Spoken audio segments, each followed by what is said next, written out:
see, man, so I can hear you on the record. I'll do wherever you want. Okay. Mr. Wise. Okay, last month.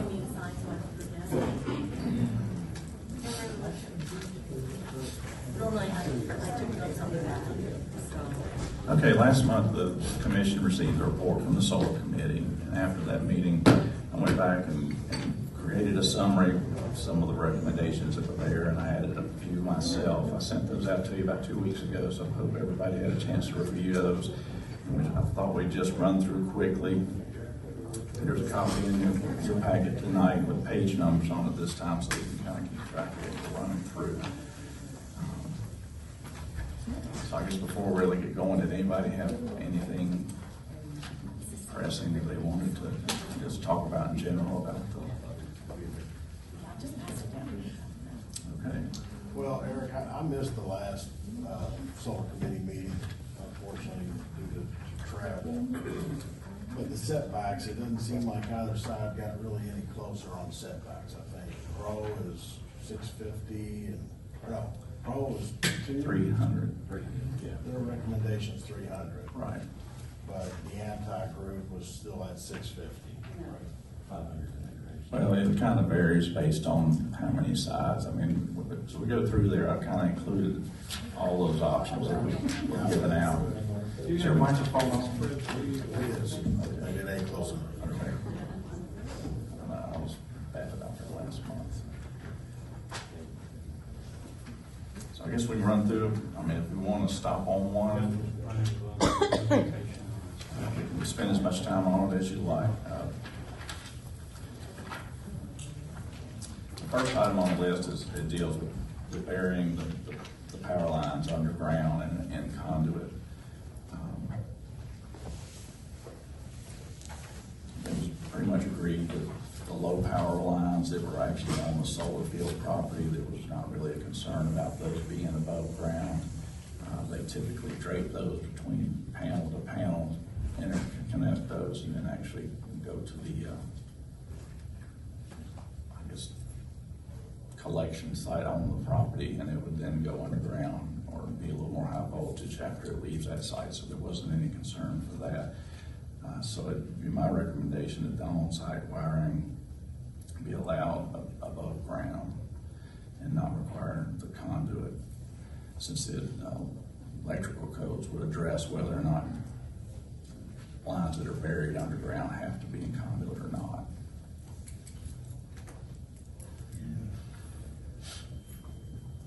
Yeah, I think talking through it, connecting panels, no need to move those lines underground or in conduit, right? Is what you're saying? Right.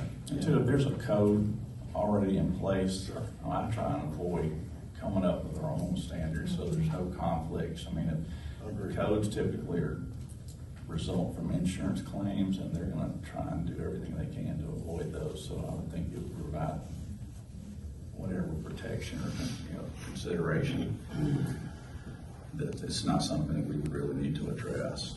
Now, Eric, is that your personal, that's your That's personal? my personal. Your And expert. for what I've seen is, most of the building codes come as a result of claims or accidents that they've had in the past, which any kind of new code is designed to address something that's already happened, so that there's less chance that it would ever. And this is something that the two committees met, for and against met, and Yes, all Right. this is, yeah. Do you have this? Do you have this in front of you?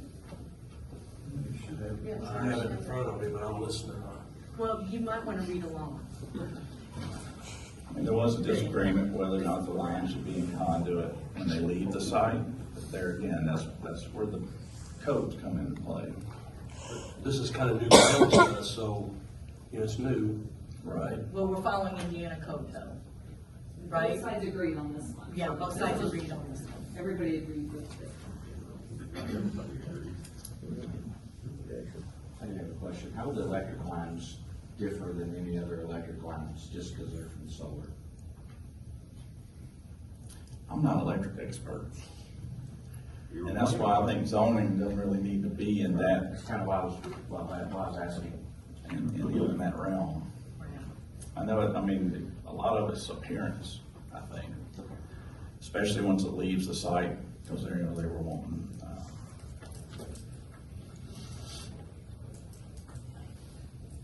wanting everything to be underground once it leaves the site.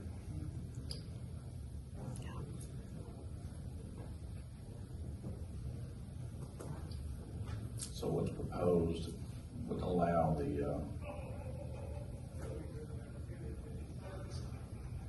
all the lines on site would just meet the industry standards. And it would leave in there that once it leaves the site, that it would need to be underground and in conduit. So I don't know if you would want to consider taking out the conduit part and just allow the lines on site to be installed underground per the codes. Dan, do you all put everything pretty well in conduit when you bury it? That's kind of what it is, we don't do a whole lot of electrical. Okay. So,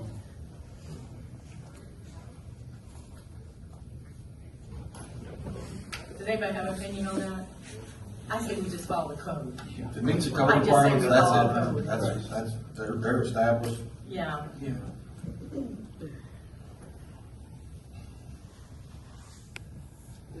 So would you want to just delete that whole Yes. section regarding power and communication lines?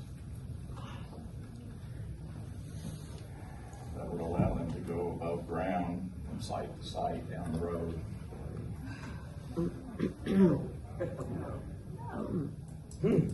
They would have to get approval unless they would put in their own poles. They would have to get approval from Duke or REMC, whoever's out Or there, they could put in their to own utilize. poles. If they had an easement from the Right now, landowner. they have easements to connect all those, so right now, they'd be underground according to the current ordinance. But it This would would- allow them to put poles down those easements. Yeah, they could also, Duke or whoever owns the poles and has, rent those from them, but they basically put their own poles through the easements. Unless you want it to go underground. Like right now, you require it to go underground. If you don't care, then they can put. Well, I'd rather go underground. My thing was the conduit. Yeah, I Straight think in line. Yes, just straight, yeah, Yeah, and just say, need to exceed best industry standards and state. right. And it's the National Electric Code that gets, adopted by. We're talking about lines that leave the site, Right.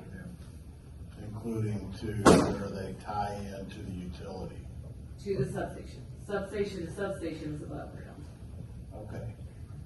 Because that's what we talked about in the committee. Everybody was seemingly okay with And those are above the bigger ground. ones. Right, right. The high voltage above ground, less than 2 miles, I think is what we talked about. That's number 2 mile, is what he's proposed. Yeah.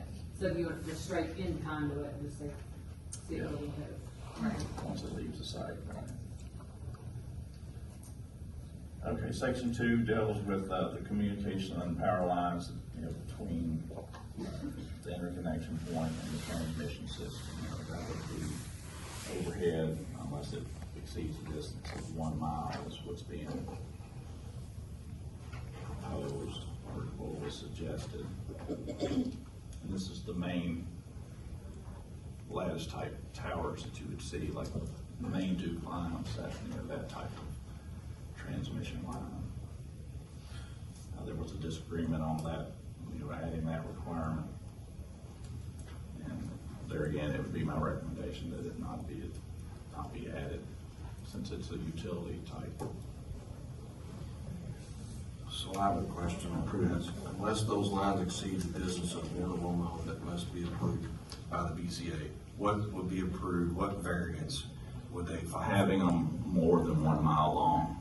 So it would be So a use variance, a It'd be part of the BZA approval. development standards, just. Right, so the solar fields have to go through the BZA. Development standards variance is what it would be. Okay. I would envision it being improved as part of the special exception for the solar field development. Do we, It has to be, Specifically called like out. when you, do we want to have that stated in there, or what? If you want it to be a separate variance, that's fine, but yeah, I would agree with Eric's interpretation. Mr. Napian, another one, but since it's called up, the BZA can't alter that, that would be. So when they make their application, they would show everything from where it connects with Duke or Hoosier, whoever, to to the actual solar panels, and that was one of the things the BZA could waive during that review if they Cannot wanted to. table that portion until. Can we, Okay. We're not There's having no any talking. comments at a, You are having one. I know No. she's our employee, Okay. so she's on our, That wasn't made clear to us. okay, I apologize, and I should have done I did that. say Amy, that she might not know who Amy was. Okay. When will the public be able to speak again on that? In November, when So we Eric, vote. Eric, so should we want to, do we want to define that in this? It says, what must be approved by the BZA? And just say that, Probably doesn't from a functional standpoint, it doesn't matter if it's a variance or not, because you're already noticing for a special exception, you would add on Okay. variance to your notice, so. so when their application would include this potentially as part of their overall I think it's development. like 6 of these, half dozen of the other, so Okay. just pick what you want, and then I think Eric can write it up that way, I'll think of that. If you want it to be a variance, and you can say variance, or you can say as part of special exception approval. I would think it'd make more sense to include everything at one time. Okay. So that, I mean, as you wouldn't want to approve everything and then have another docket with the variance, and all the fields are more than a mile from where this connection point is, and it would just cause problems. I would consider it all part of their application, that when they come in with an application, they would just go down these requirements, and that's what I would do, and check, and then I'd make a note that the BZA is gonna have to specifically approve this extra distance if it's gonna be more than a mile. Okay.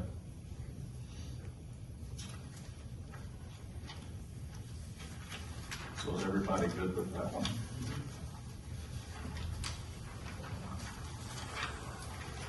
Or I guess, I mean, is that an agreement that we need to make that change? We on section 2? Is that item 2? The 2 on page 1? Right. So it's a consensus that we do want to add that the BZA has to approve any distance greater than a mile. And maybe you just add it in that as part of the special exception approval, so it's very clear. I mean, the BZA has to approve the entire project anyway. Right. So does it matter? I mean, they're gonna have to look at the totality of the proposal regardless. You know, like I said, I mean, it's, I don't In know other how words, much. I guess what I'm difference saying it is would if, make. if we don't have that verbiage about the BZA and somebody wants their line to be a mile and a half, they're gonna apply And they for would get a variance, a variance. if it doesn't say it. That's gonna go before the BZA, right? Yes, I mean, that will be part of their application process. yeah, I'm fine with no change if everybody else is. It's-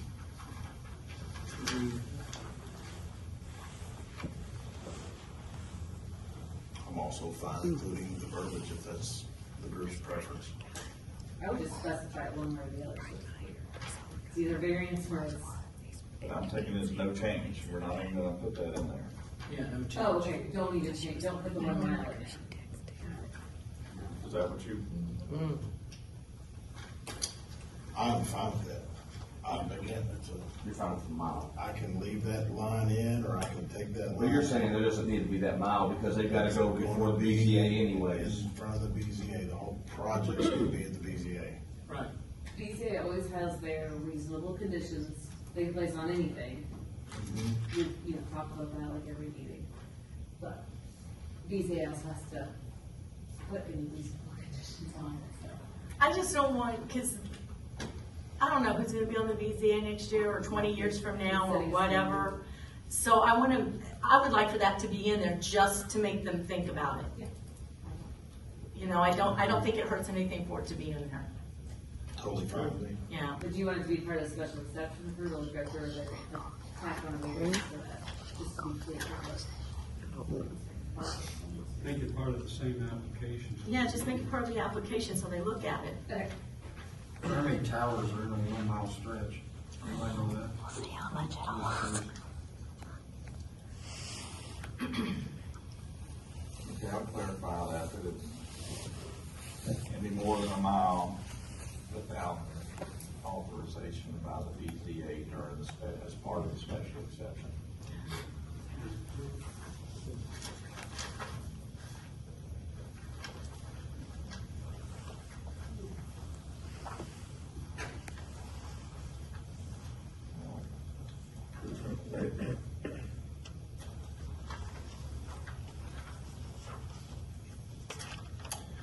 Okay, the next section probably got the most discussion. And this is setbacks for improvements, including the solar panels between non-participating landowners and non-participating residential dwellings. On page 2, number 1, for the non-participating landowner's property line, currently the standard is 150 feet. It was suggested that be reduced to 100 feet.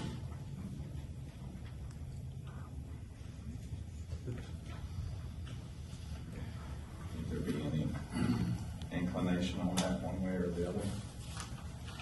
See, it would help me more if I knew what both sides was. Did you say what both sides agreed to or not? The solar side, they made that suggestion for 150 feet. Which is what And 100 they feet. say no change. That's fine. Pro Solar said go to 100.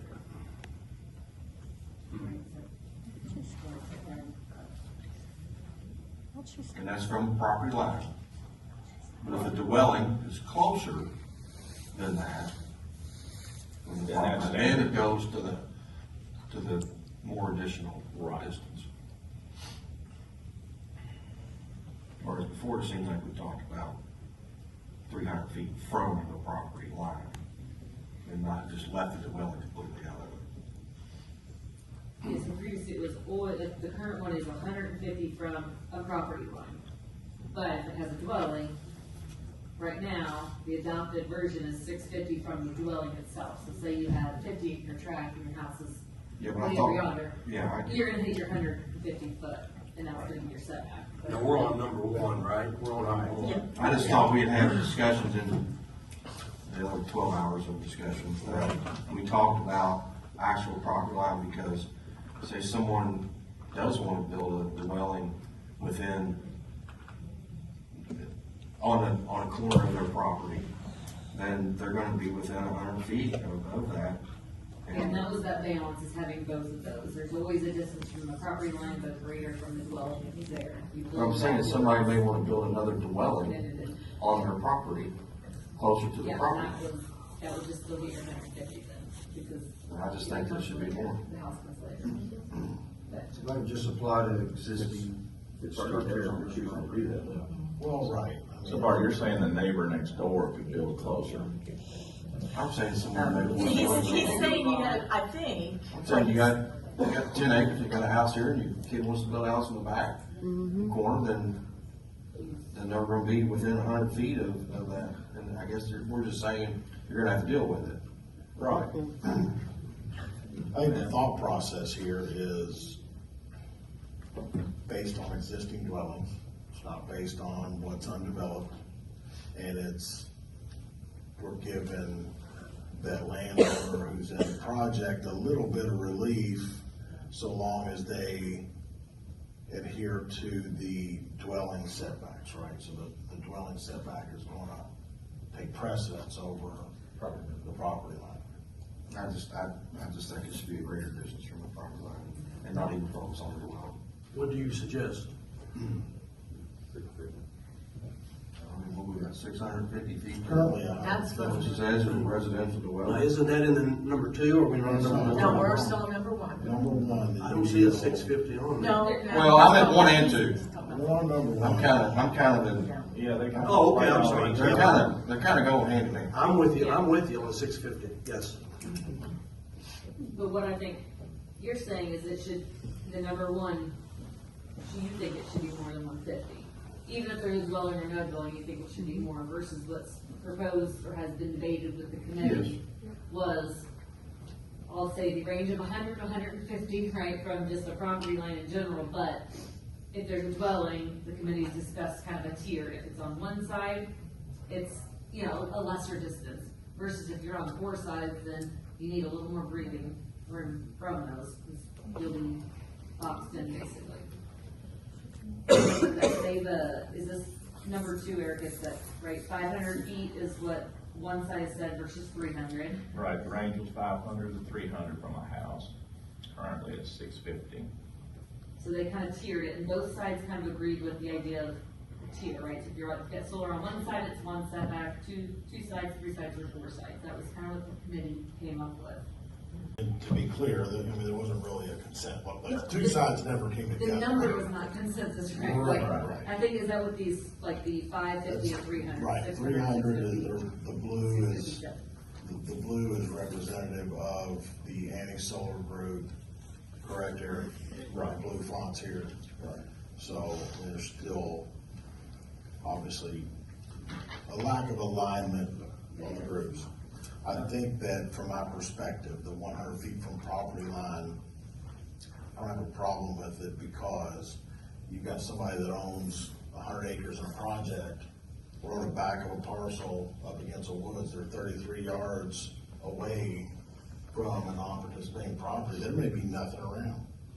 So limiting their use of that land in that area doesn't make a ton of sense. I think it makes more sense for everybody involved to get those concessions where the residences are and where the impact is greater.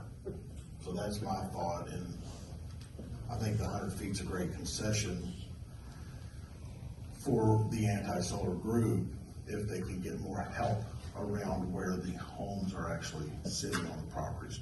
The residential dwelling setbacks are what I feel is going to serve everybody better.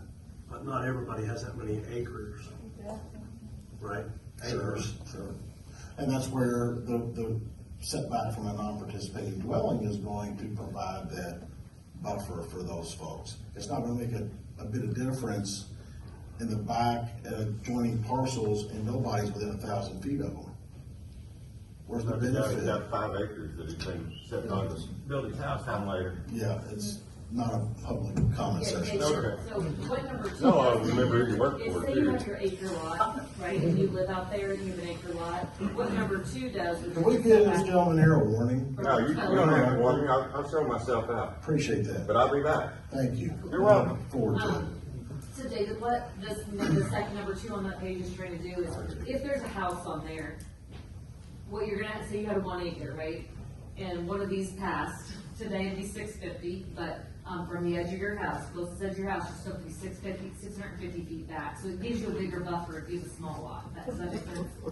But if you've got a really big lot, number one's gonna kick in. If you've got 50 acres, probably number one's gonna be your setback. Probably.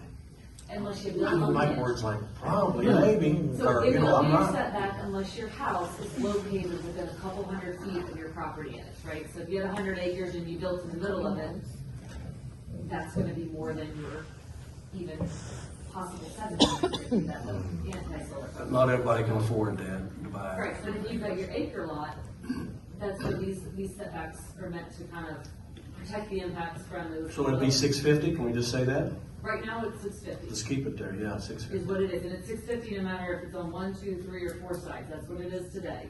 Okay. If the house is there, but If there's a vacant, house, it's not. right, from a dwelling, or 150 otherwise. That's what it is today, that's what the adopted ordinance says. Again, that committee had a lot of discussion, not really consensus. Well, I'd like to hear more of it, too. We're just kind of in the dark over here. How can you keep pointing over there?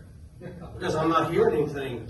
I'm hearing somebody sitting on your side over here. He works for the county. She can sit right there. She can sit right there. Please don't involve me. I didn't say anything. I'm asking questions. David, I work for you guys, I'm Did staff. you get that on the phone? Maybe it'd help if you go over there. I'm No, sorry. she's, Well, I didn't My head's video him, turned but this way.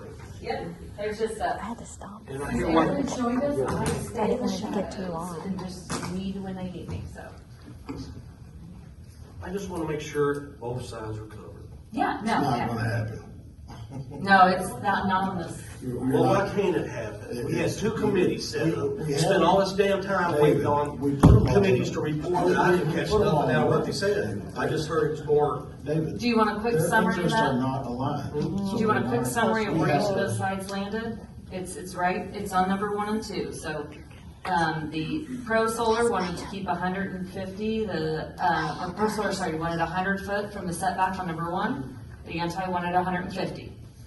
On number 2, from a dwelling, the setbacks, and correct me if I'm wrong, Eric here, but if it's on one side, they wanted, it was 550 is what the anti-solar folks wanted, and 300 is what the pro-solar. If you have solar panels on two sides of your property, they wanted, it was 550 and 300 for two sides. If it was three sides, they wanted 600 and 650. That was the closest in agreement. You're only 50 foot off. If it's four sides, it was 650 and 750. So that's closer. It was the one side, they were at 500 and 300. That's a good distance. Thank you, thank you. And I want to apologize to the crowd. I'm from that area up there. I grew up there, so have a little personal touch up there. That's correct. Okay. So your parentheses in here is the anti-solar, and the blue, which is what your legend is on the first page, is the anti-solar. So you've got two things to balance. And that number 2 section is pretty much why we're here. And the commissioners were fine with, I think, everything except for that number 2. Yeah. I'm kind of not okay with the 300 feet from the closest edge of any non-participating residential. If they're going to be covered on two sides, that's close because it's coming from their dwelling. I want to make a suggestion. It's what it is. You can like it, or hate it. We had a solar committee, as you guys are aware. We had members, representatives on both sides in the room. You know, the closest that they got on this topic, I mean, my recommendation would, we couldn't bring people to a consensus. Okay, it's not there. If you split the distance between the proposals from both sides, what you end up with is 375 feet on one side, 425 on two, 500 on three, and 550 on four. So based on that would be my proposal.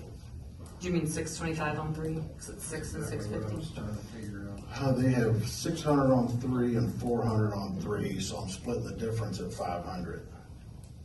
Pro Solar is 400 feet on three sides. This is from the spreadsheet. I think Eric updated those from the last meeting. Is that right, Eric? Right. The last meeting, and then they sent in their kind of final thought. Are you on the big spreadsheet? I'm on the spreadsheet that Brian. I think in here is That's what's confusing us a little bit. Okay, so I think that if you look at. So Eric's this is the proposals from each side. Yeah, so like the. Yeah, The the blue parentheses should be and the red. solar and blue. Okay. 5 and 3, 5 and 3. So that's their final proposals. Eric, is that correct? That's, that was what each side And they wanted. emailed those back Yeah, to Blue Eric. so same premise. I would split the difference and, you know, we're trying to So you get protect the interests of 400. both sides. I think everybody has an opportunity on both sides. Okay, so can you go over that again so that I'm on the So right? now, again, assuming the data that is in our handout tonight from Eric, Okay, it indicates that our anti-solar contingent was at 500 feet. Pro Solar's at 300 feet. If you're doing the middle, it's 4. So if we go in the middle, it's 400 feet on one side. The two sides is 550 and 300, so we're gonna split 250. That's 125, would make that 425 for two It's sides. 550 and 3. I'm sorry. On two sides. Okay. Yeah, three sides would be 600 and 650, 625. which would make that 625. And between 650 and 750 would be 700.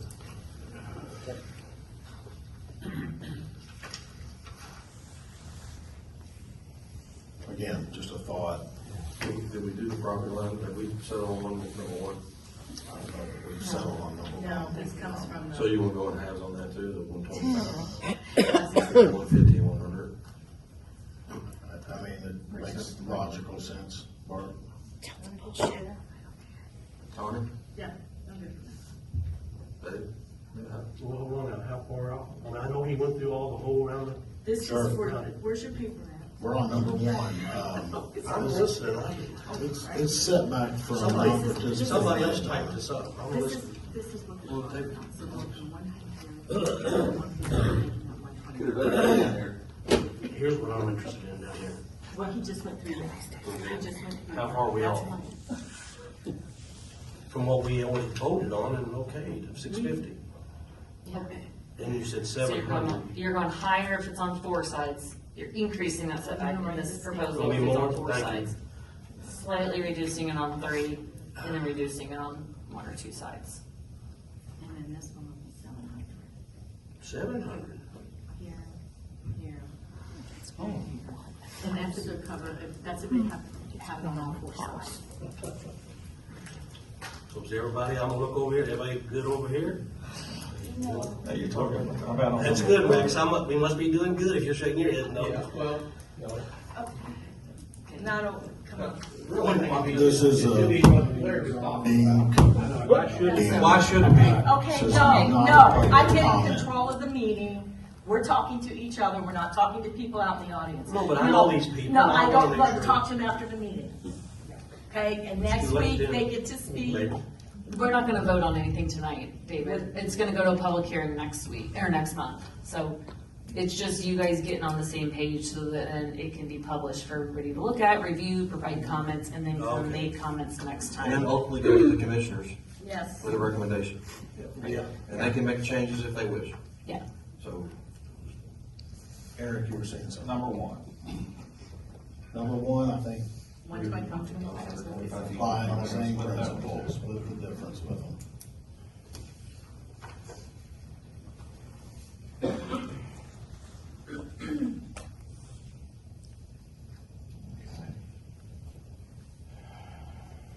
That was easy enough, considering it was probably the largest chunk of it. Okay, number 5 on this page, it's just a clarification, that was discussed, what's the definition of a floodplain or waterway or wetland? So I'm suggesting that we strike the word floodplain from that section and specify a flood hazard area identified by INDNR, wetland or waterway regulated by INDNR or the U.S. Army Corps of Engineers. So that would provide a little more definition. That should be an easy one. Did we skip number 4, or we go to number Well, 4? there really wasn't anything on There there. were no Not to changes. move on number 4. That was just included for context. Okay, on page 3, number 6, that would be a new section that was suggested. I guess that came from the group. Can you hear Eric? Type of designation, but this would require 1,250-foot setback between a non-participating dwelling and any substation or inverter. Excuse me, Eric, could you speak into the microphone? Sorry. Sorry about that. So this would add, that doesn't make a big difference, a 1,250-foot setback between a non-participating dwelling and a substation and inverter.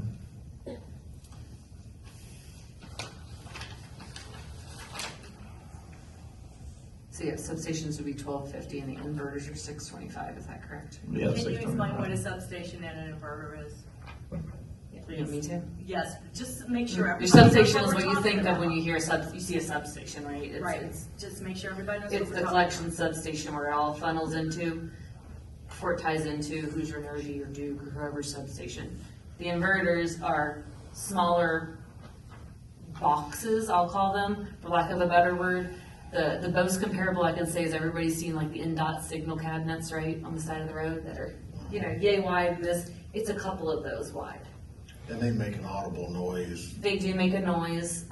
They're typically placed, I think what the solar folks want to do is put them in the middle of the solar fields. So it's, not next to a parcel line. So those occur, again, periodically throughout that in order to, But there are current noise requirements that have to be met I anyway. believe it's 50 decibels at the property At line. the property line. Which So is this could louder be, than your- we really don't know. correct. Without going out a noise meter at that distance from that. Well, right now, structure. this would be separate from it. The decibels is at the property line, so you just stand there with an iPhone or an Apple Watch and do a decibel reading. This would be a distance, so it doesn't We're have gonna have to anything to do hire with the somebody to do. Well, it just says Pro Solar seems to think this requirement is to address noise, that's why I said. I think that this is the thing that does make some humming sound, noise, because the from my electricity going understanding. into it, right? Yeah. Am I wrong? Or I could be Yeah. humming I know noise. nothing We, about we wouldn't have to hire someone, they would have to. Personal protocol for This this. is just a setback. But it's gonna make The a humming noise. noise, even It is. electric lines make a Right. humming noise, so. But our noise ordinance at 50 decibels better than the property. We've already, we addressed that, and I don't think there's Shouldn't proposed be changes just to an that, issue, so so. we're not changing that section, I don't think, right, Eric? We didn't change the noise, that was already addressed previously. Yeah. This is just physically a setback, so whether you wanna include it or let the sound, Well, I just the seen, noise I dictate seen it, noise that's in there, fine. that's what brought it to my attention. Yeah. That's it.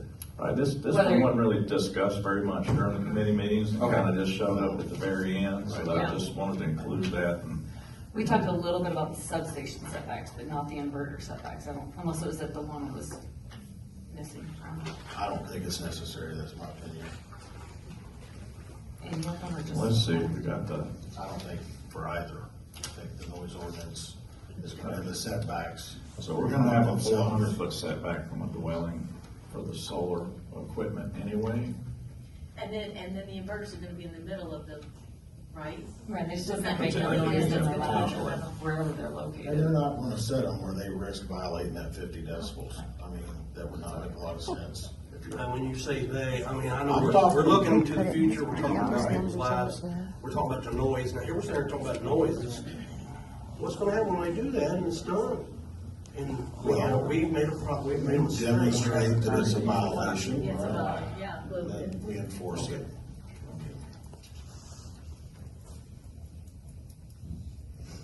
Okay. So restrict. So is this a section that you would want to add? Or I would not.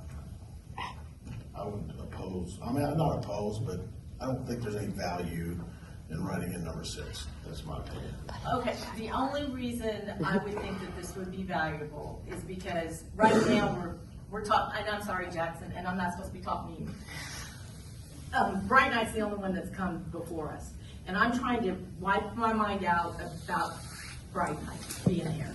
I'm trying to look to the future and think what other solar companies might do if they try to move into the county.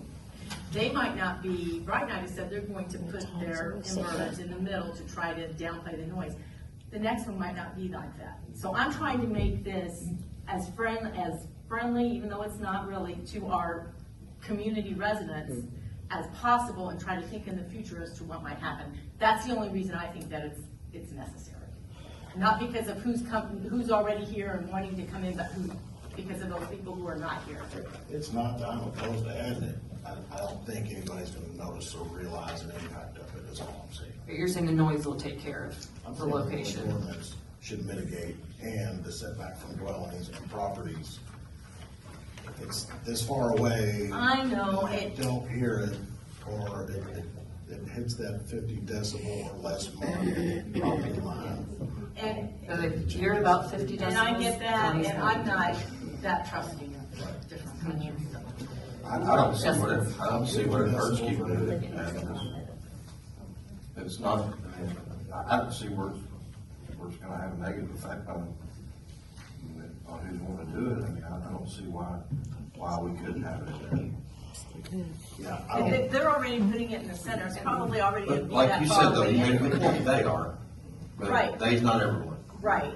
And the committee did talk a little bit about the substations, but not necessarily about the inverters. And I don't see this would negatively affect the pro. I don't see. I don't know how many inverters you gotta have It's, to service. from my understanding, it's about one per like 25 to 30 acres of panels. So it's not like you get two, Right. if that makes sense. It's gonna be, Under the conditions of any particular application, if you feel that there's gonna be an inverter that could possibly cause noise problems, when the BZA votes on the project, one of the conditions could be that the inverter goes in the middle.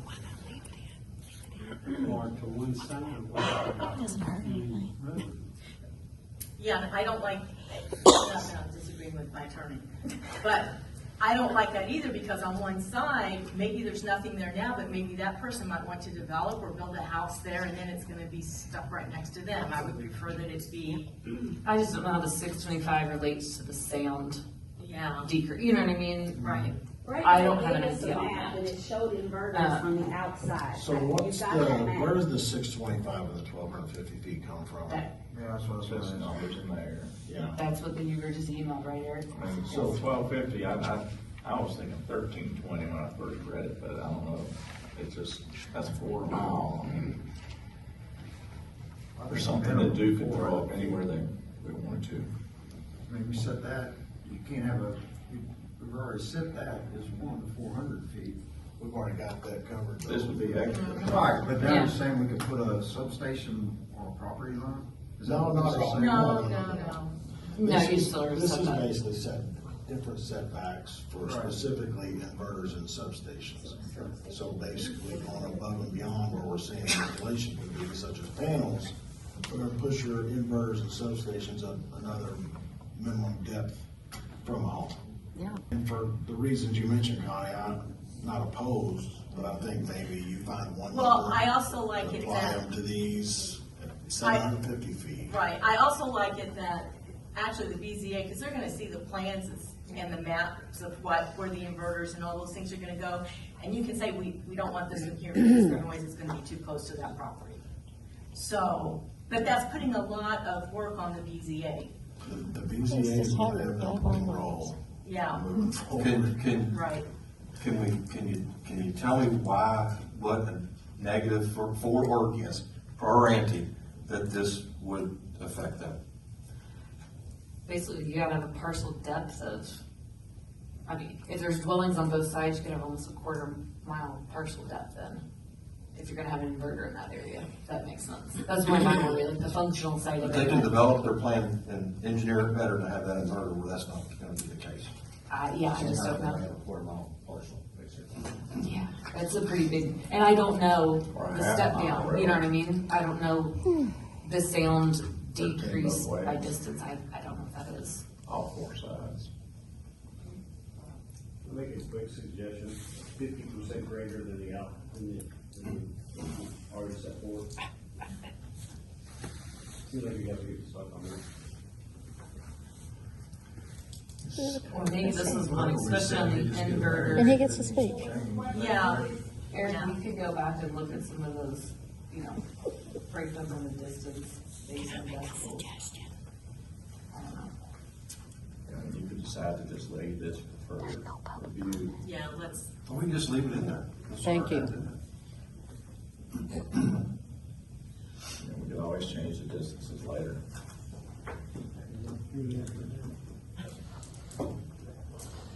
Okay. All right, number 6, leave it as is.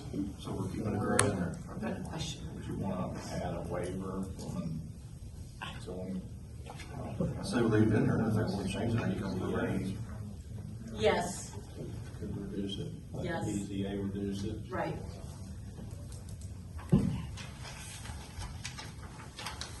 Instead of the BZA making a commitment, they would have to come to BZA and ask the Well, it You're would saying be it's part set of up the in special the, exception it would be approval? set up during the whole thing when it had to be passed. I mean, that would give the BZA to just be able to say, no, we're not gonna waive that. But it would give them an option to do it if they wanted to be on your. Depending on, maybe there's And that non-participating landowner may come up, so we don't have a problem with it. Right. Yeah, most are so, I think they say they can be waived by, some of them by mutual agreement on some of these things. Okay, number 7 would be adding 1,000-foot setback from schools or outside school facilities. Yeah, I mean, And this was one that was not. I have to tell you that Borden High School has solar panels on top of their school. And I We're just not don't talking about know. those. We're not talking about. We're not talking about that, we're talking about solar fields being built up We're not beside looking schools. at- I know, but I'm assuming because of the safety factor for the children. I don't, what's the reasoning by it? I mean, that's my question. Give me the reason. I can kids. understand it. Was this discussed in the last meeting? No. Yeah, this wasn't really necessarily discussed in the committee, it was the comments sent in afterwards. I mean, I can't really, outside of schools using solar, right now and having solar panels, they apparently don't see a safety factor with it or a, And the only or a blight to the area. So There probably won't be a school. There's substantial protection with the setbacks. They don't live there. I don't see the purpose for section You're 7. saying strike 7? I would say The strike two 7. are. I agree. Henryville schools within Alright. 456 feet of REMC substation. Okay, so we're gonna strike that one. Let it be on that same page, deals with the screening. Right now, the requirements require residential uses regardless on the setback. There was some agreement that, they may not necessarily need screening in all cases. The first revision would delete the screening requirements when setbacks are between 625 feet and 350 feet. So it's like Andy Solar wanted to set it at 625, so if you had more than 625 foot setback, you didn't have to have screening. And this Pro Solar would like that to be 350 foot, so when you have a 350 foot setback, more than 350 foot back setback, you wouldn't have to have any screening.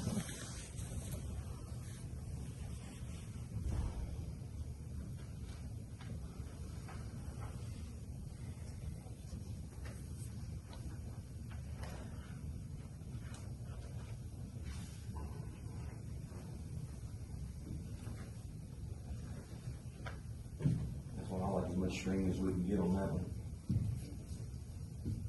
I think there's a recognition from both sides that there's some distance where you don't need it though. That's the distance didn't have consistent, both sides did agree that in some distance you might not necessarily need it. And I think the folks that weren't necessarily in support of solar said there could be concessions on that if the distances were greater versus, others, so. Split that one. What about the landowner removing screening and then the solar field would be responsible? Is that what I'm reading there? So if I've got 150 foot trees and I remove those trees. Are you on the non-participating? If I'm on participating, or I'm not participating, Yeah. and there's vegetation between me and the solar field, but I choose to remove.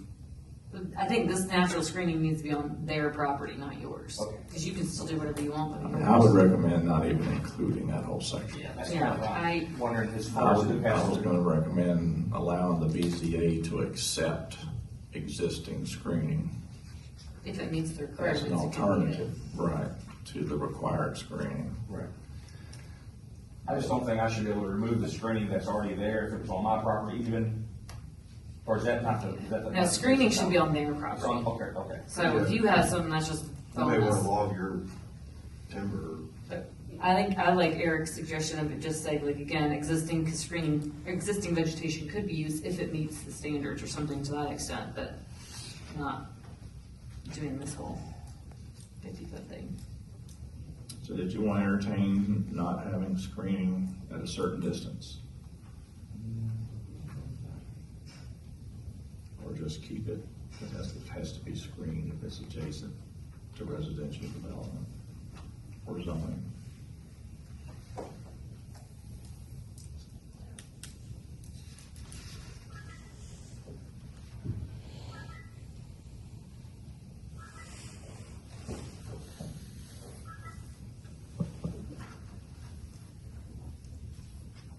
Any takers?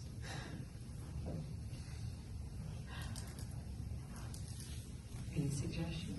Do you want to talk about screening or no screening at a certain distance? Number TBD, but what do you guys think? What the committee suggest. Between 625, Yeah, it's right there. it's Yep. not needed, and then And 350. or 300, they felt it. So we just leave it at 625, it'd be all right? Well, that would be There the is one no- end, yeah, that right was now the, 625 was one side and 350 was the other side. there was some consensus that you could eliminate screening in a distance. The distance was not agreed upon. That was 625 or 350. So our current UDO doesn't address distance. No, it's required regardless, so.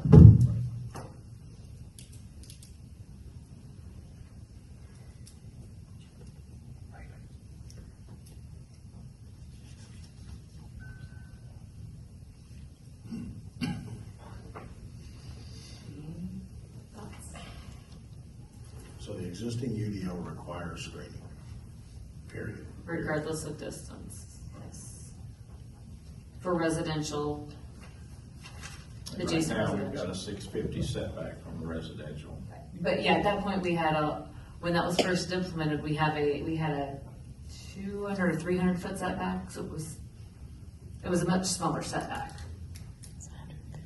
You know, at that point, you would Oh, was need that one, that screening. original provision? Yeah, this was from the original, I think more or less, but So yeah. you bumped it to 650, it didn't really, this section, it wasn't anything taken into consideration. No, because your setbacks were a couple hundred feet from the dwelling, I mean, was it 200 We're feet looking at last one? dropping it down to 400 possibly as the minimum distance So it's between just the still more house than and what the the panels. previous was. You would still be getting the screening if you required it between 625 or less, you would still get screening, so the houses are still gonna be screened. And I'm gonna guess the screening is less, setbacks were a bigger debate, because screening, while yes, it does take some distance and some money, the setbacks are the bigger, impact from both sides, you know what I mean? Did you say split it? I thought you said split it. I said 625. Jokingly. You have recommendations from both sides. I'm amenable to compromise. The football field or 2 football fields? Exactly, that's what, Yeah, What amounts to give or take? 625, 350, I mean, we're making some big decisions right here. 500 feet, 475. 625, so it's good to me. Then we're covered for in the future. Who knows what the future might be?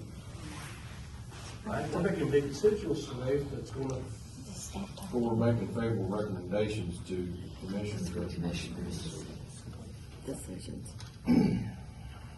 so really they can change it. We're going through all this and they can, right? correct. Yeah. It's not like that. Depending on the number that you choose, I mean, like right now, if you were to say 400, then that house that's 400 feet away would not have a screen. I'm sorry, Eric. So if it changed everything to where you had 400 foot on one side was the requirement. Right. If these, then right now, the 650, well, 625, they wouldn't have to have any screening on that side. Well, I guess, Right. Because the setback's more than. if you added this provision, so I mean, if you kind of look at it that way, if you think the setback at 400 is enough, or if you think they need screening on top of that to make it, to mitigate it.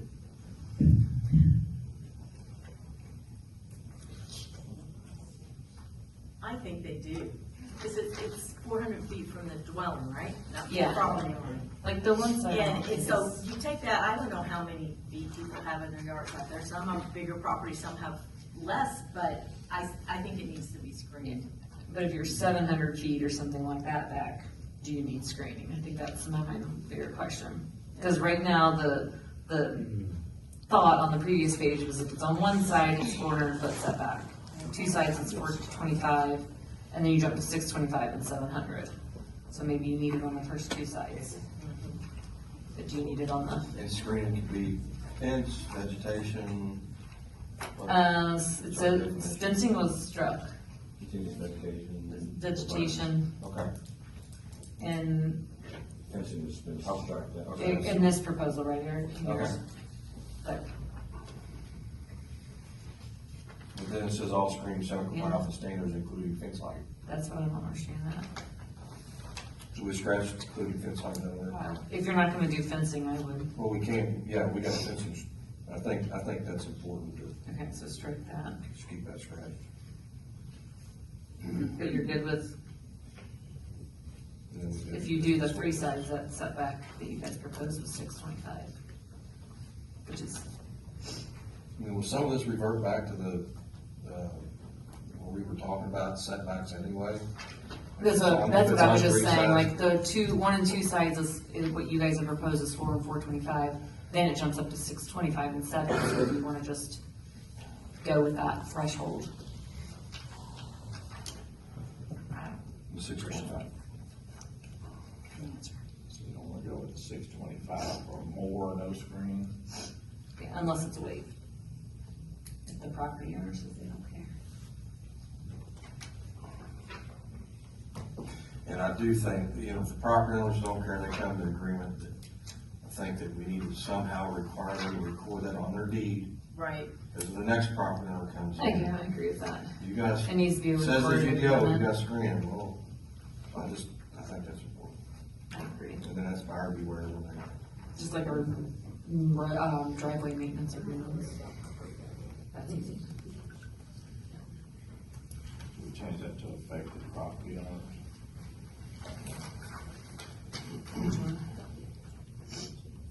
Yeah, I think it's for all owners of that a parcel or that parcel or something. Any current and future owners. Okay, so less than 650, they have to have screen.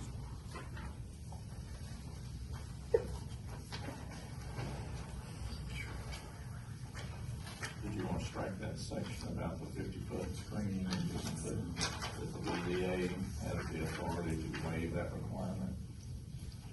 Or require, accept existing vegetation as satisfying the. I would just put, existing vegetation can satisfy it, something like that. Maybe specify existing vegetation could be. If it meets the requirements. Yeah.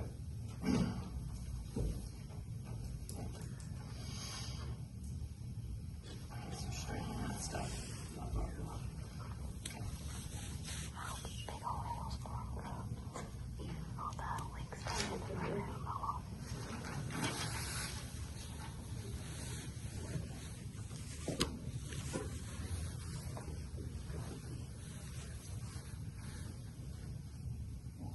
Or was striking that fencing?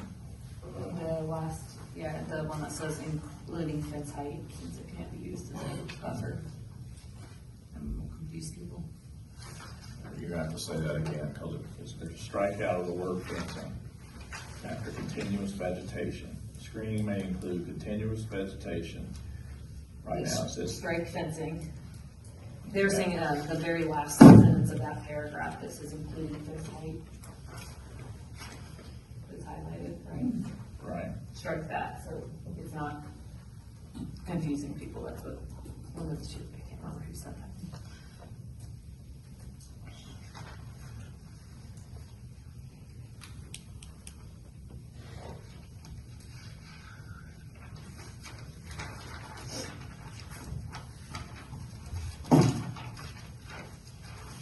Okay, so just.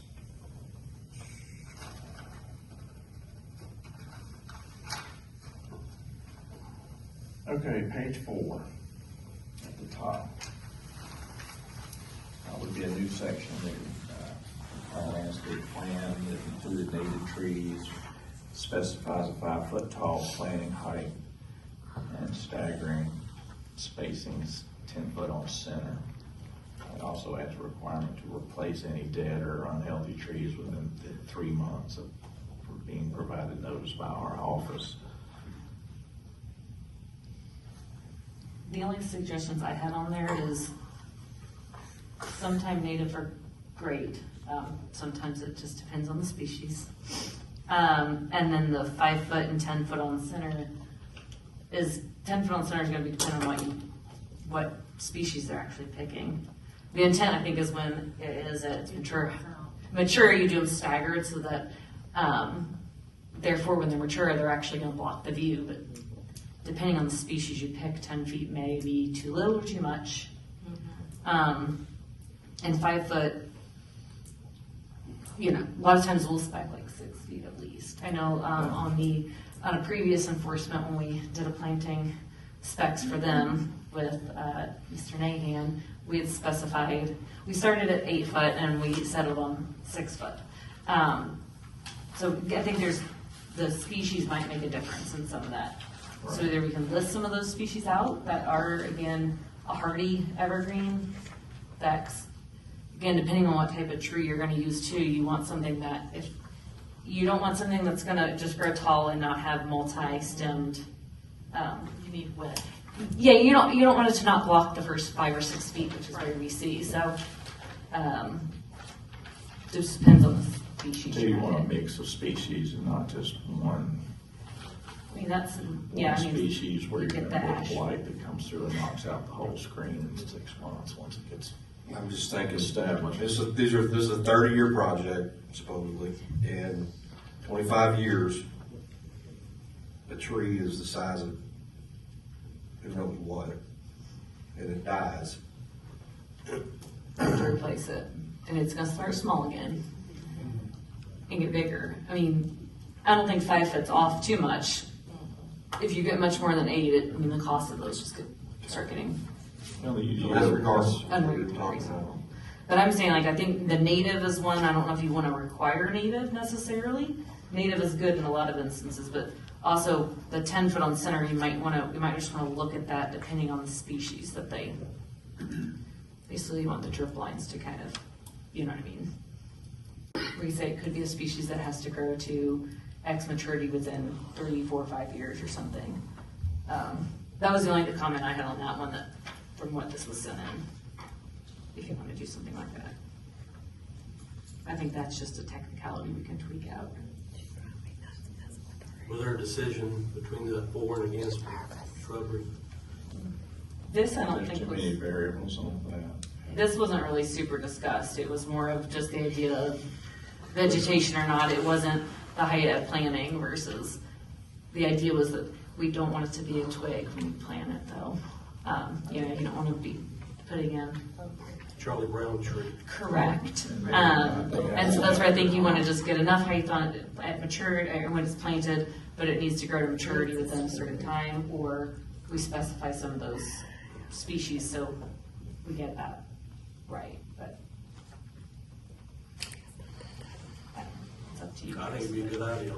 Like we can, I think the idea is they need to tell us what they're doing and you can't just do anything, but maybe we can get some I language on recommend that. removing the provision at least about the replacement in 3 months. Yeah, I think that's fine. The UDO already addresses It like does. annual review of vegetation Yeah. and everything and replace it. Yeah, so that last sentence you're saying can go away. The unhealthy or dead because the UDO already Well, addresses I it. was also thinking if a tree dries in December, you're not gonna be replacing in the middle of winter. You have to wait till the spring. It's not gonna Ground's be. frozen. Yeah. So, okay. I think the intent is though that they can't just do whatever they want. We can update that. Okay. That was my only comment on that one.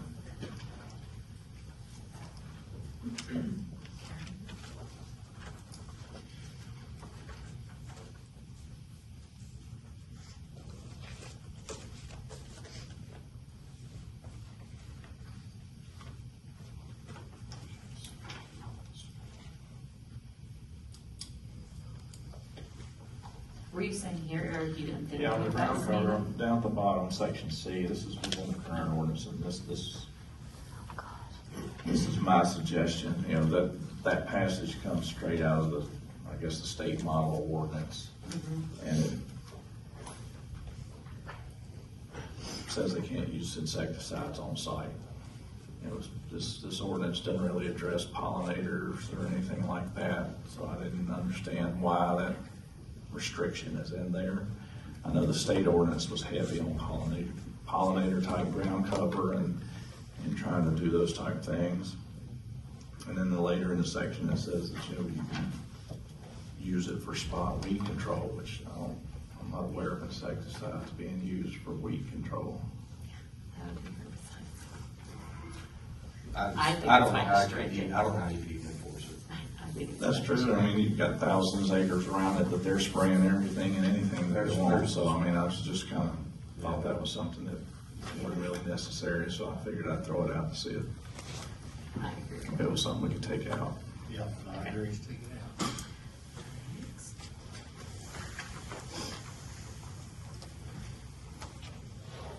Okay, page 5, number D, regarding fencing. This again, this is one of my recommended changes. The first sentence there that references a state code that deals with vested rights, which basically gives people the right to continue with their project if they've already had a permit application in. And so we don't have any applications in, this whole state section wouldn't even apply in this situation. So I just recommended we take that out. Also just suggest reducing the fence height to 5 feet.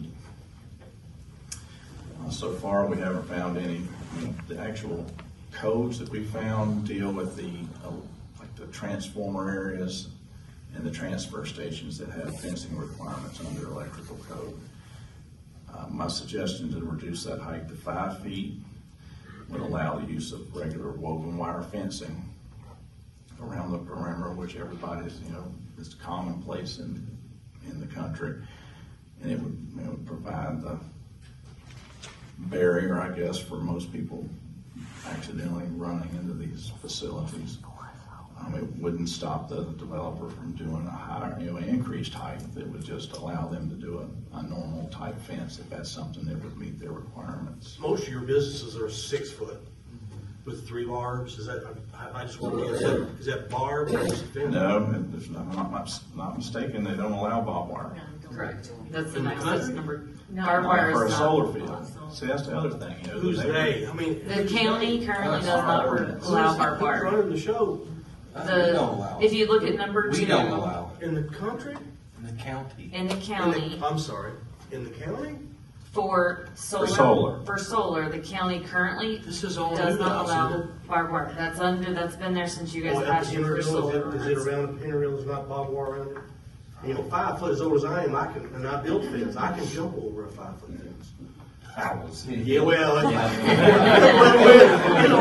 We're gonna take a recess and walk out to the. Well, little help, I'm sorry, but no, 5 foot. Usually everybody, business always like 6, and with barbed wire or They not can still barbed do wire. that, but I'm just trying to think that they may not want a fence in a certain situation and just allowing more options. I don't even know where we're requiring a fence if it's not required other places.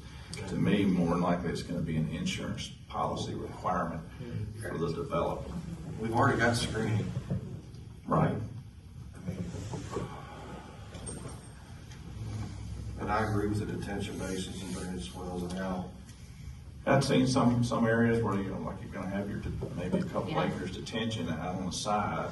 That could Why would cause you have flow to fence that problems. in? It's just gonna, Yeah, I think the intent is just like your solar arrays or well, it's, electrical equipment that's not I secure don't inside want to your be the one structure. saying it's okay, and then somebody else say that it's interpreted another way, Yeah. so it's always. I think it's fine I think the detention that you clarified is good clarification. So we're really just changing the height requirement to 5 Right. feet. I think that's fine. And making it clear that they wouldn't have to do the swales if they were outside the solar field area. What does say 6 feet? Okay, number 2, that would remove the prohibition on woven wire that's currently in the ordinance. To me, that's gonna allow more wildlife through, which was a concern through the process. Also specifying that they could actually install that 6 to 12 inches above the ground if they wanted to.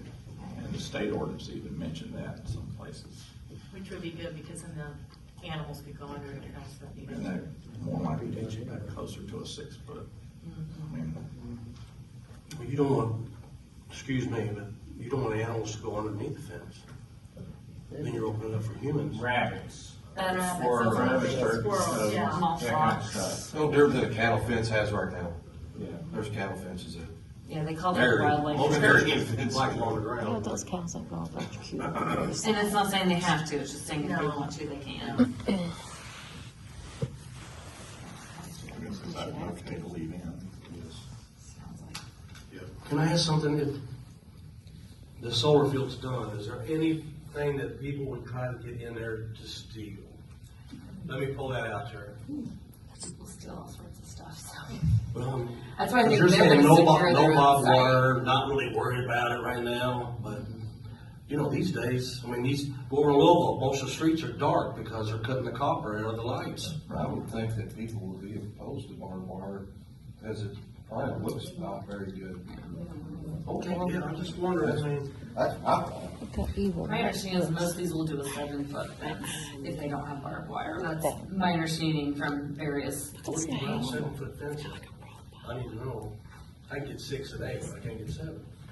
That's what I've been told by a number of the Somebody took. solar folks. Okay. The solar folks said that they, and I think on the last, if I'm not mistaken, Bright Night application, they had I think a 7-foot fence there because we didn't allow I'm barbed just wire. thinking if somebody's, you know, these fields are out there, and lordy, they could get in there and cut waters.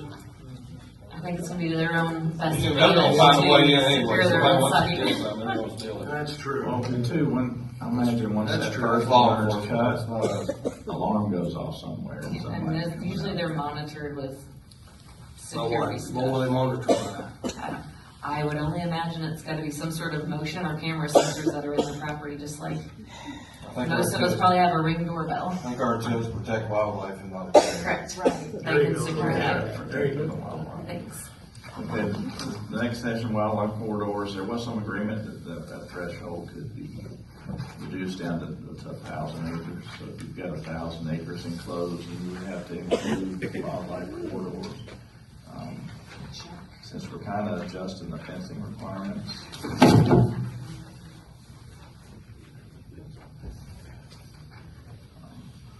Yep. Good with number 3, basically reducing from 1,500 acres to 1,000 acres. I mean, it's gonna be a unique situation where you get into 1,000 acres within a fence. Right. I'm sure there's always ways that they could leave gaps anyway. Yeah. Between farms, so I don't know if you wanted to change that or just leave it as is. I still think 1,000's not gonna. If they break it up, then you're gonna have the desired result anyway, right? You're gonna have a corridor for wildlife movement, so I'm fine with it as written. A little more stringent in that it reduces the number of acres where you would have to accommodate wildlife corridors, so. So this would be more stringent if Yeah. you drive it down. Yes. Right, yeah, and that should be good for the environment, right? So, Both sides were in agreement on it. and both groups agreed, I mean, we reached consensus. Good with it. Okay, so that brings us down to page 6 under lighting. It suggested that we actually specify that the lighting ordinance would apply. Currently, with the county's lighting ordinance applies automatically, so I don't think that's necessarily No light.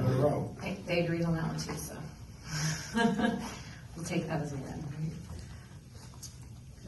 Okay, the section F, it was suggested that, section about construction, hiring local workers, starting work within 12 months of approval, including dust control measures, and repairing all damage to county owned waterways, ditches, field tiles, and any other infrastructure caused by the maintenance or construction of the project.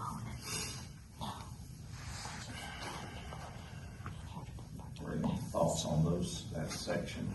Instead of planning and zoning, shouldn't we say BZA?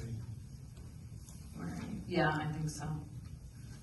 I don't understand the request for the construction commits within 12 months.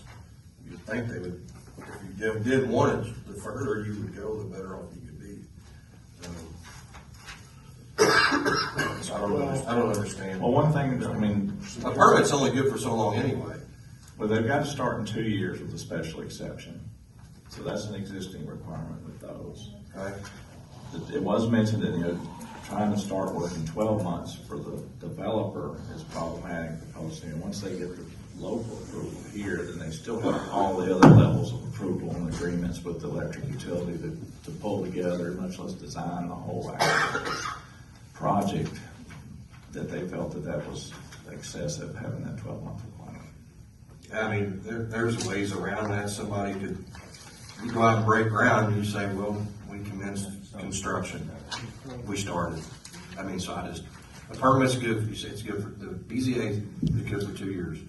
Right. Unless. How long is a permit good for? Because a lot of times it expires for 6 months. A year. 12 months. So it's good for a year. Could be extended twice for 6 months. And that's, you can extend that as an administrative decision. If you want. For a year, and then 3. Okay. Is that what? Yeah, I think there's no reason for number 2. Okay. For number 1, planning and zoning, get it into the realm of labor practices. Kind of got the indication that maybe that's not appropriate or beyond our scope. We should strike number 1. Yeah, I mean, we'd love for a developer to use a local resident, of course we would. But they got a bid process, and if the local developer wins the bid, then they get the job. And if they don't, it's no different than local people bidding on operations around. If you want the job, you gotta have the right engineer, the right bid person. Bid it right, make money, or bid it wrong, lose money.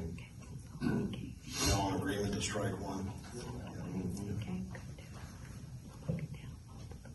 3, reasonable dust control measures during construction. There's a lot of, Eric, we have a wiggle room in that verbiage, I think. I don't know. Does the county have a code enforcement, do they have a code currently that talks about dust control for construction Not projects? to my knowledge. Okay. And I think we either do it here in the UDO or we do it as a code enforcement. I mean, a lot of times that comes into a nuisance. And that can be a code enforcement thing for even a job that's going on out here, control the dust. So I think that we need to, I don't know how we define it. Reasonable dust control is, you gotta define reasonable. You usually find out if they're from out of town, because when the enforcer pulls up on the job, you see everybody start running, you know you got a problem. All right, why don't you This would look just at leave it number to 3 some more? You're not gonna run if you're in a big truck causing I know, dust. it's like, okay, I'm gonna get a call every 30 minutes saying that there's dust out here. You know, I just think they need to have some sort of a dust Speed control, already? have dust control measures in place. They need to have a water on site. There's local municipalities that have that in place now. Let me take that one. And do a little more research. Okay. I think NDOT has a spec. Maybe look at some of the local municipality. I think NDOT actually has a spec on that, Eric. You got a big one sitting in the front row right there. If you- He probably has a water on his job when it's dry and they water stuff down. We'll dig back into the room. Later on.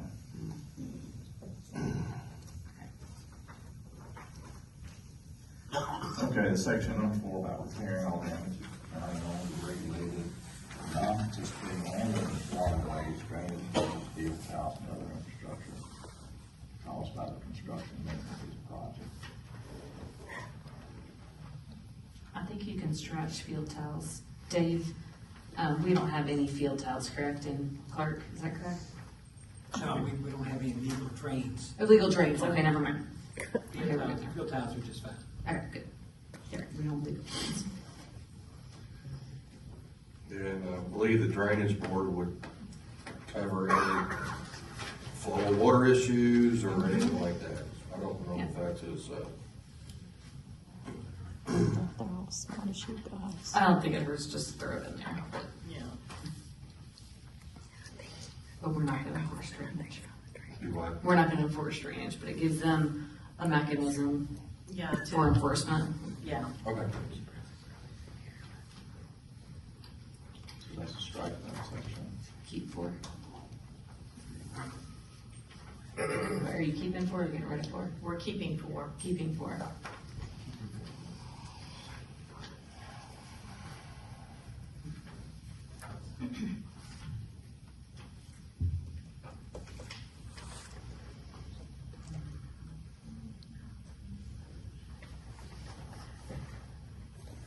Number 5. So we recently dealt with, someone came in for a shooting range. And the surrounding residents requested stipulations on that. And we did that based on the time of year. So summertime, they daylight till 9:30. And that's kind of what the stipulation. I think what we put is The gun range. dusk to dawn. Yeah, you took the The gun gun range. We did dusk to dawn, that's when they can go in there and shoot. And I don't know if we want to, it says 6 a.m. to 7 p.m. That's kind of hard. Yeah, I'm pretty sure the existing range of the board is what you're saying there. Yeah, We that's just, one we range. just discussed And I it. can't remember if it was specific or From my was house, tested on. I hear them early in the morning, and I hear them all the way to dark most of the time when they're shooting. Not the same, Yeah. kind of same principle. I mean, we're talking about noise, right? And this is really because there's not a noise ordinance in the county, like a nuisance noise ordinance, right? Do we have a noise? I don't think you do, right? I don't know. Is there, are there any? Noise ordinance. We do. I thought I put those times in here, so in the previous version. So I guess I just had a thought top of my mind is, they're doing construction, no different than somebody is out here building a structure. And are there limitations on that? No. So I don't know why there would be limitations on this. Because we're doing industrial and agriculture. This is We a- agreed on this yeah. number. Oh, they agree on The it. committee agreed on it. We agreed on other things that y'all got your way too, so. Greg suggested. All Okay. right. And if they're in agreement, I am not in disagreement. Yeah. I was not aware of that. I'll say my son-in-law farms all the time at night though, when he has to get beans in, he has to get corn in, he has to do everything. We don't tell him that he has to show his combine down. Industrial. True. Okay, I don't so think around the clock, I think there should be eight. Yeah, it should be, yes. Because you got beeping noises from vehicles and things like 7 that. a.m. to 9 p.m. is the county noise ordinance. Okay, then we'll follow county ordinance. So we don't need that provision. Okay, so just.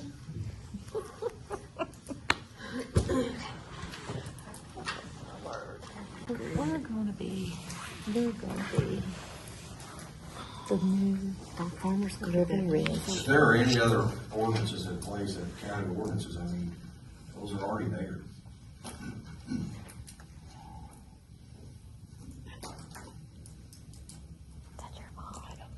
What was that question again? I was just to make a statement. Okay. So we're gonna take out the regulated drain, the last part of number 4, I'll just remember. Okay. Is that agreeable that repairs to regulated structures must be completed within 14 days? Which is at the top of page 7, it was like the last little bit of number 4. Oh, I see.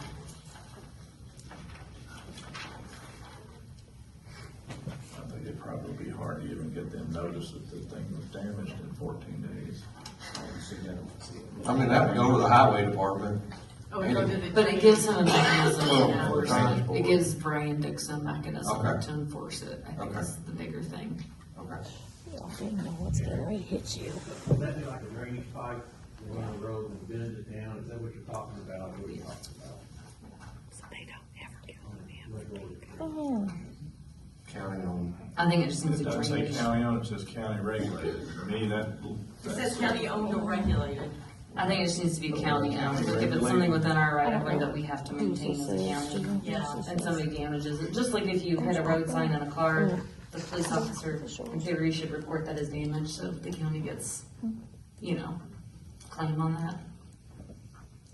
How about county maintained? I would say that was a good idea.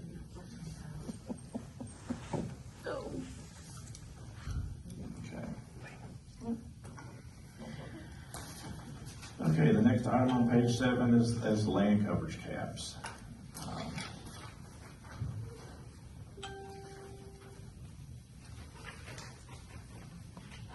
Because this item was discussed a little bit, there's not a lot of just dead set opposition to it. The 6,000 acre cap is what's listed with a review by the Plan Commission in 3 years to determine if the cap should be changed.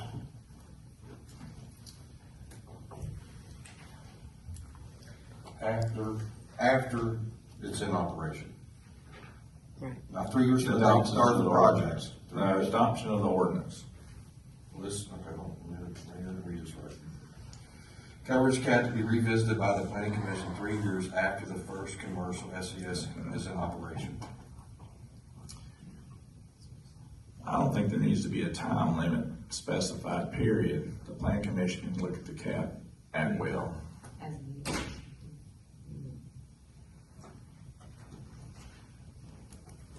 And while looking at this, I tried to come up with some kind of, What happens if you did it as a certain percentage, like when you reach, you know what I mean, 75%? and some kind of basis for this number of 6,000 acres. And the only thing I could come up with was that, you know, according to the comp plan, we've got about 117,000 acres that's rural left in the county. So, let's see, 6,000 acres would be roughly 5% of what's considered rural. 4,000 acres would be considered, would be approximately 3.4%.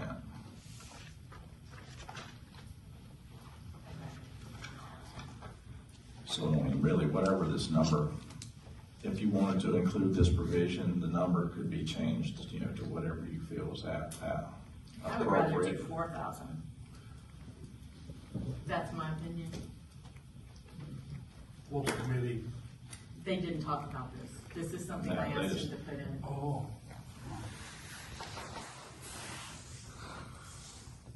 Fenced area being panels.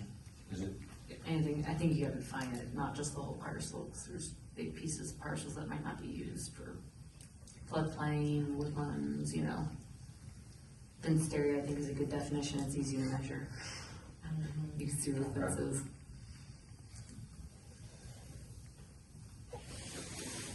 And that would include roads already in the county, correct? Not public roads. Huh? Not public roads, so they don't be inside a fence. 6,000 acres, land coverage caps. Yeah, 6,000 would be what you're saying is fence, inside a fence. 6,000. I'd say the property that was covered by the special exception. Is the way I Okay, would so look at it. not a fenced area. Eric, can you define your research on the use of acreage caps having not been tested? Any regulations? Did you? Yeah, well, we haven't been able to find any jurisdiction that has adopted a cap where it's been tested in court, so we have no idea if it's even a valid regulation or That's not. what we asked Mr. Nate about. And that's why I was trying to come up with some kind of basis, because I know if somebody does challenge it, we go to court, the judge is gonna say, how did you come up with this number?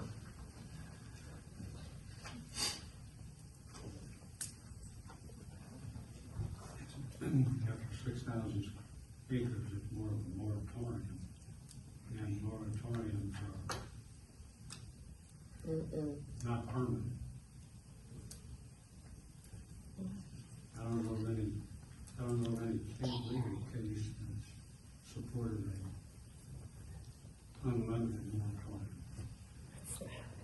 Do you think that would be more founded, David, if we said something that it has to be revisited at X percentage? Like when you reach Yeah.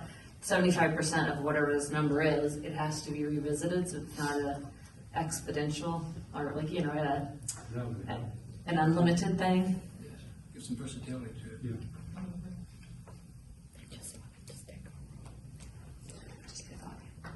I'm going with whatever David recommends.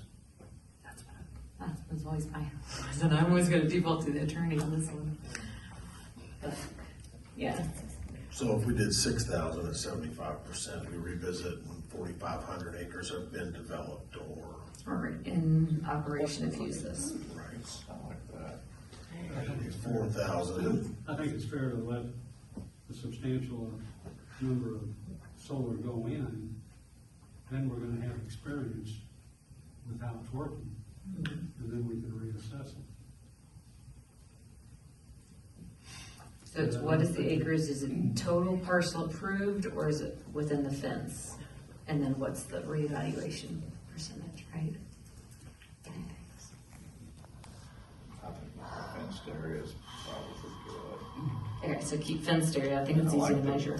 I like the percentage of acres out of the 6,000 trigger and the review to see if we need to adjust that. I mean, to me, that.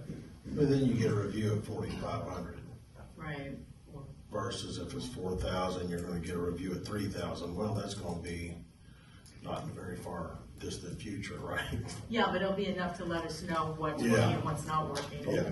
So if you do like 75%, but then is it your 6,000 or 4,000?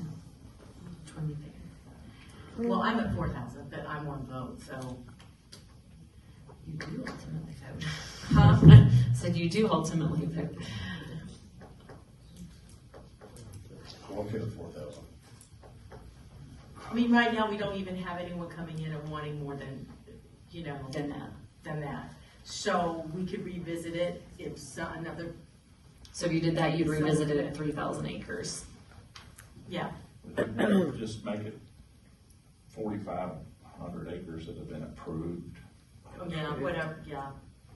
Okay, so after 75% has been approved, not just in operation. Well, how do you know how good it's gonna work? I mean, how do you know there's not issues? That doesn't make any sense. It says you just need to revisit that, so Right. you can still. I'm gonna go ahead and put a number in there, 4,500 acres, because that's 75%, so we'll have Wait, she just said 4,000. more than 4,500 acres. I would, I kind of still like the in operation Yeah. as well. Because I mean, it would be hard to know and evaluate anything if it's not up and running. Yeah. Okay, so keep So you're that. saying it'd be 40, the first one example we look at is gonna be 4,500 acres? No, if we, No. say we It'd be have smaller, maybe. 4 people. It could be like 3. Four smaller ones. But for the fifth, say 4,000 acre ones. And then when we get to that fourth one, we're gonna have to look at it to see if we need to raise the cap. But once you had 6 of them, we wouldn't take any more. You can always revisit earlier, it's an amendment you can do, but I think Connie, you're saying 6, somebody else said 6, or 4, sorry. Don't want to misquote you there. And somebody else over in this region said 4, and then somebody said 6. Yeah, So just- Connie's at as 4. long as I there's said I'm agreement. okay with 4. I mean, if we're at 4, then I agree. this is gonna And be part of the triggered at reason I'm 3,000. saying that is because gonna other be counties have 3,000 put these caps on, and some of them's more, but they're more rural than Clark County. I mean, their population is much less, and we live in a more urban setting, even though it's rural, it's still urban because of Louisville and the businesses that are coming in. But I think So- with you revisiting it at a certain point, you're not saying it's done, the door is closed. You're saying Right. we're gonna reevaluate it. Right. And then we're gonna start to reassess where you are necessarily. So if you did 4,000, you reevaluated it at 3,000 acres, is that right? Okay.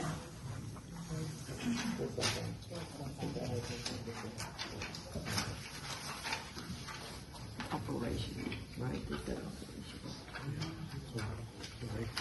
Okay, page 8, I've heard a couple different places, this is my addition here. No solar company being allowed to install a BESS system, which is a battery energy storage system. You know, these are basically large battery banks that will store the power and release it into the grid at a constant rate, which apparently the grid needs to have to be able to accept this type of power. If the commission wanted to address these systems, I would suggest actually specifying the 2 types as permitted uses. One being the smaller units under 600 kilowatt hours, which, you know, a lot of times are household type units and car charger type batteries that really aren't an issue. And they fall under one particular electrical code, and then have a second tier, which would be over the 600 kilowatt hour storage facilities, which that's the type of storage system that would be used for these commercial solar This fields. is the type that we have out in NAP, is it NAP? That you're talking about, the second one? I don't know what, right, but I mean, that would be the intent, the second, Right. the larger units. And if you remember, like that resolution to establish that committee, during that same thing, you didn't put that in the committee's necessary preview for standalone BESS That was just something that you wanted some research done on and some suggestions made, so that's where this comes from, right? So I'm gonna say, my personal preference is to leave this alone. No solar company shall be allowed to install battery electric storage system in Clark County. So the other, though, completely independent of solar, take that out of the discussion. The other reason this came up previously was because currently if it's a standalone BESS system that had, like you're talking about NAV, or I'm not super familiar with that one, but if it's standalone, it's considered a utility facility. That's what we've interpreted as, whether it's public or private, it's a utility facility. And those are currently permitted in ag, but just why they are in those districts. So the idea was to place some additional regulation on those, even independent of solar. So, Yeah. you know, because you can have standalone BESS systems that serve as either redundancy or off-peak. But this isn't an ordinance that specifically addresses solar. This was for the UDO in general too. That first line would be in the solar. What I was proposing was to just, like, the this is solar. a brand new category and the ordinance doesn't have anything specific. It would be a land use category. So, Yes. It would have to be in M3 because zone. apparently this is something that's come out. Which is the only That's thing, an issue. Yeah. the current landfill is zoned M3, as permitted by right or special exception in those others. Well, yeah, I think that needs a lot of research. I know, me personally, I lack the knowledge to make any type of decision on BESS. That's me personally. I'm not ready to. Because right now, standalone ones, they would be permitted in your ag district. So this would provide at least some level of regulation. You said, I'm sorry, you said. They're currently just a utility facility is how it's defined. So Right. they would be permitted within our ag district. The utility Duke can, well, they already have. Public or private, right? REMC. Yeah. Yeah, and again, this is just battery storage, not solar. This is They solely still just that fall use. under all these codes that I'd recommend be used. It's just a question whether or not there would be any setbacks or special provisions for those in other zones. In M3 zones, a hazardous waste district, do we have any M3 zones right now? Currently, the landfill is zoned M3. What's that? The landfill is currently zoned M3. So Landfill, that's the only zone. currently on the map. Okay. So the way I read this, it pretty much says it's not gonna be allowed in the county unless you go to the landfill. By right, or Unless you get a he's saying special exception. Okay. So that's basically saying it's not allowed. By right, I mean, unless you go through a Unless rezoning you- or you do a special exception. Which we have a number of uses. Or your Hoosier Energy, your Something Duke. like that. The intent was at least just to put something in place. You can come back with setbacks and other things later if you wanted to, just at least define that separate from just a utility Yeah, if you were facility. to put something in right now, my preference would be whatever is the most restrictive and prohibitive.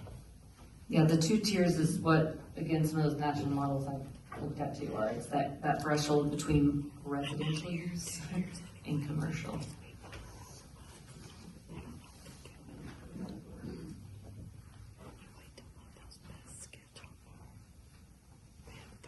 Did y'all make that R3 part of the UDO? When you did the UDO, did you zone that R3? M3 to the.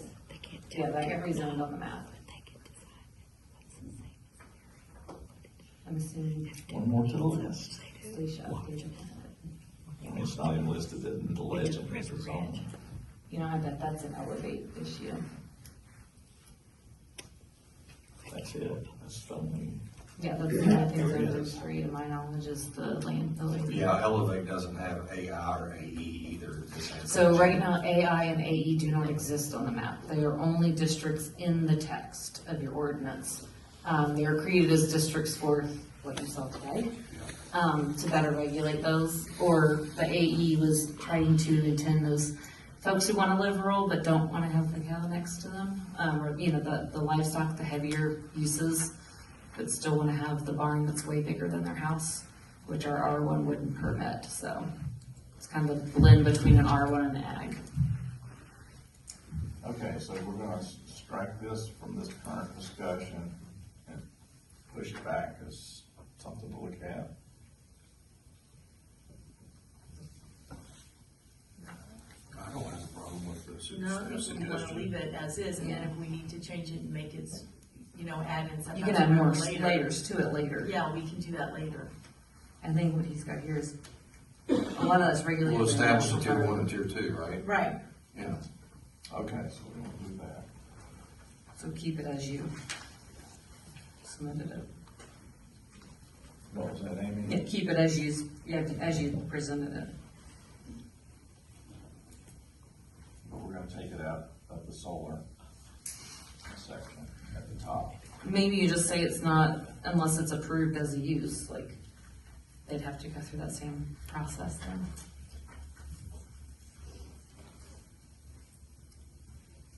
So what's the tier 1? Is that like what somebody would use with their home solar system? Yeah, or sometimes like the tier 1, 2 is your like, business type of backup system. That might, again, power a building or something like that. The tier 2 ones are like the big ones that come in really big. They almost look like, storage containers. And then all those fire codes I know they each have to have, those containers are fire rated, and there's a lot of standards above and beyond what we do on that, so others already regulate that. To make sure if one does catch fire, it doesn't hopefully go to the next. So that at least puts some regulation on those standalone buses. So on number 3, since it's already allowed at AG,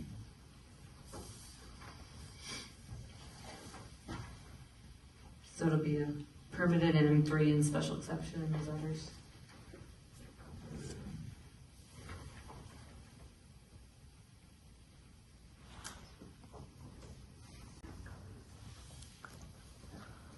So this is more restrictive than what it's currently. AG. Right now, they can come in already. Right, all right, they can do it right.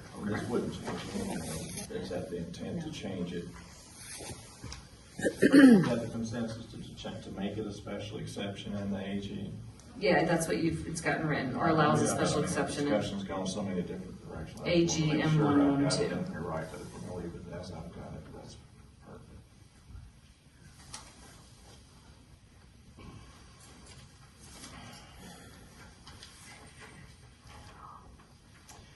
Okay, page 9, the property value guarantees.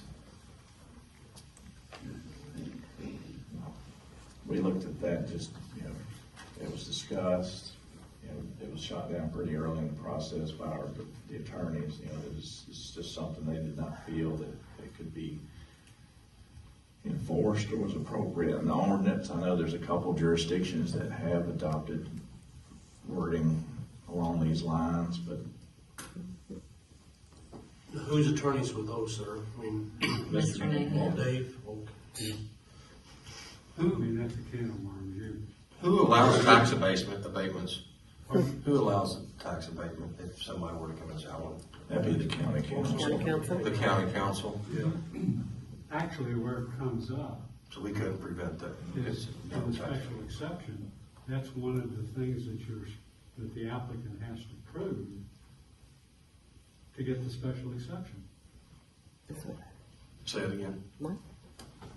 That Oh, they the want to value impact will not of the be. property owners. Yes, Right. yes, yeah. So it's like yeah, that's one of the 6 criteria. Okay. This board doesn't do anything with abatement. Yes. That's not us. Okay. So we're gonna strike that one for now.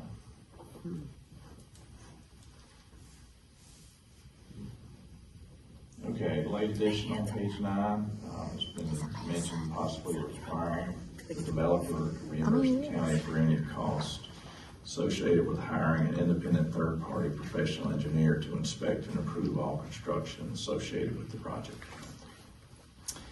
I didn't have a lot of time to research specific wording for that requirement, which My only could be comment on that tricky. is that the application fees for building permits for these are higher to account for that type of thing. So I think if you do that, you've got to make an adjustment elsewhere. if that makes sense. So then we just say that's what which we've already talked about. Because we already had a justification of it would probably require, when we did the fee schedule, that it would require outside folk inspectors to come in, and we had an hourly rate for those, and it was extrapolated, you know what I mean, into how many inspections Jason thought it would take, and this was all discussions prior to Eric, being here. Yeah, that's good to know. And so, Yeah. those Makes fees sense. are higher because of that. I think the one that came to BZA last, like, their permit fees were gonna be like $700,000 or $800,000. But that comes into play with the back end operation discussion that we had. Like, we'll see how it goes. We really don't know how much it would cost the county to bring in a third party. I would think you want to get three quotes from three regular businesses. But that's what those fees were for. They would cover that. I mean, Well, that was anticipation, but we really don't know yet. I think that's where you always are looking, I think, evaluating your fee schedules based on a basis, though. It's not just an arbitrary. So that was the basis for that, was using that hourly rate. That was probably more of a consultant level hourly rate. I mean, bottom line of what we have in place is inadequate or deemed so. We Yeah. revisit the UDO. I do have some, definitely seen communities that do this, but they have no local staff, so they have to source that out. So just my And the background. fee structure should be enough to absorb that, because Yes, it should be. Let me ask this, may not have nothing to do with solar, but when the developer goes in to build a subdivision, he has to come up with a bond, right? Yep. We already require that for this. To make sure it's ended and everything's good, do we make sure they do it? We require currently 125%, which is the same as roads. But the difference is you guys are more stringent on that. You do require it day one before they can pull a building permit. The state model ordinance tiers that in, or like phases it in. Yours is day one all in. And it's reviewed annually. Annually, they have to show proof of payment of that bond, and you guys are listed as additional assured on their general liability and all that stuff too. But does that cover damage to the roads? What's that? Is that for damage to the road? No, it's decommissioning bond. It's to decommission the system. Is that what you were thinking about, bond, or? Well, just to make sure it's completed. I mean, they surely gonna complete it. The project, right. And then if it But if is, something we can bellies up- decommission it through the bond. And there it is, a bond to take it all back down. Yep. Yeah. Yeah, and they have to give it a cost that Brian Dixon agrees on. And This election goes the right way. And the landowner would make sure that they got those bonds as well, because ultimately it's still their property. Years ago, we got stuck with some years ago. They'll be the ones. At lunch, we did. Okay, the last item was letter F, they're adding a provision that would require them to enter into an agreement with the county in regards to repairing the roadways should there any damage occur. I don't see where that would be a big sticking point, and then we pretty much let the county negotiate whatever type term. I think you can put that in their decommissioning plan even, because the commissioners approved that, so. I think that's a whole other discussion that all development needs to have a road agreement with the county. Not just this, but I mean, everybody should, because I've talked with all the the roads highway are being department, damaged. suggesting that they should probably have some kind of ordinances regarding, if they track up the road with gravel and dirt, they need to clean that up, no big fine, that type of thing, and this would be kind of along those lines, just to have a standard ordinance that if it can be shown that you damage the road, you need to fix it. So as far as dirt and gravel, Brian Dixon haven't fallen him for enforcement because he's the MS4. That'd be an illicit discharge. And so that would go under the MS4 restrictions. Could, but I know like just the highway, some of the ordinances he has to use ours, so he doesn't have them. I'm fine with it, but I think the county needs to overall do a road agreement for all development. This can be a start. We can roll in there so we can at least consider it at a hearing next month. Would that be anything that the planning commission would talk about, a road agreement, or would that go, who would even, Approve what would it? even start that conversation? Who would approve it? How would we even start the conversation? This is not solar, I'm talking. Oh, you're talking countywide? Countywide, in general, the development. Scott was. Yeah. Scott, Cause I think to see. highway really department You have needs to be careful the way that's worded. Yeah. I just think it's a discussion needs to be had. I mean, I really do concrete trucks and they damage stuff. And I'm And a lot not of sure it's like he's been able to enforce, cause it's in subdivisions, so he'll get with the developer and say, hey, you know what I mean? We need to X, Y, or Z, and they're usually amenable to helping him, from what I understand him saying, but, yeah. Kind of, you buy it, you break it, or you break it, buy it. Okay. All right, thank you. I think I've got my marching orders. Okay. In regards to solar. Yeah. So planning report, I guess our biggest report is that we got citizen serve program online for the building permits now. oh, good.